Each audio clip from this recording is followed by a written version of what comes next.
je suis Asma Touil, à la base docteur en traitement d'image, donc traitement d'image médicale plus précisément, et actuellement ingénieur recherche et développement chez URMS.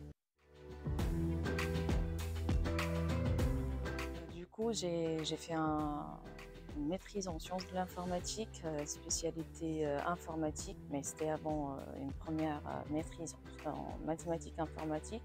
Après, je me suis spécialisée en informatique où j'ai fait un master de recherche et un master professionnel en système industriel embarqué. J'ai enchaîné avec une thèse de doctorat en sciences de l'informatique aussi, mais c'était pour le traitement d'images médicales. Et d'ailleurs, mes deux projets pour les masters, que ce soit recherche ou pro, c'était dans le domaine de traitement d'images médicales. Donc, j'ai poursuivi le même domaine, j'ai enchaîné avec. En fait, c'était pas ma voie principale au début. En tant qu'une personne qui adore les mathématiques, j'ai fait le choix de faire une maîtrise en mathématiques informatiques pour s'orienter bien évidemment après pour l'enseignement. Et au bout d'un certain moment, je me suis dit non, c'est pas ça. Je veux pas une profession qui va être statique, tu pars tout simplement pour faire des cours et tout ça. J'ai bien aimé l'informatique, l'évolution dans ce domaine-là. Et du coup, je me suis orientée dans ce domaine de façon volontaire, plus ou moins, parce que c'était vraiment inspirant.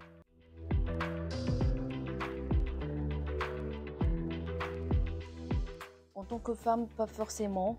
Mais en tant que parcours, bien évidemment, chaque parcours, on a des freins et des obstacles. Mais bon, personnellement, j'ai pas vu de freins durant mon parcours parce que je suis une femme. Bon,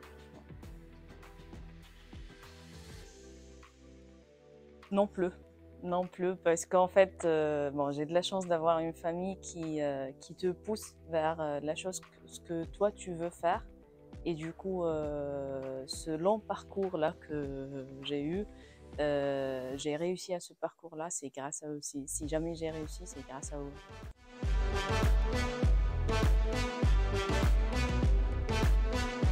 Pour être bien dans ce métier et ce domaine très évolutif, il faut avoir de la patience.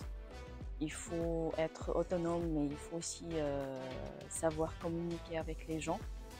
Et il faut être capable de résoudre les problèmes et suivre l'actualité. Parce que sinon, tu vas être perdu.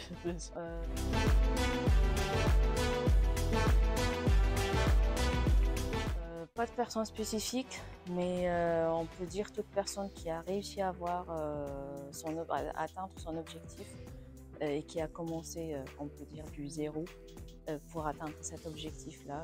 Je peux par exemple citer l'exemple des deux cofondateurs d'une entreprise, une start-up tunisienne qui ont commencé avec un budget de 1 500 euros, je pense, et deux ordinateurs. Les cofondateurs, c'est un homme et une femme. L'homme, c'est à la base informaticien, mais la femme, c'est une femme littéraire.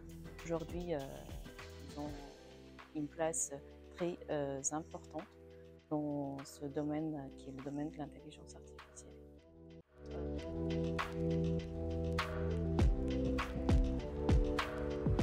Conseil, c'est peu importe le domaine, là où vous voulez être un jour, il faut décortiquer le monde autour de vous pour trouver là où vous vous sentez vraiment mieux, là où vous voyez un jour, et il faut suivre votre patience pour que vous puissiez arriver.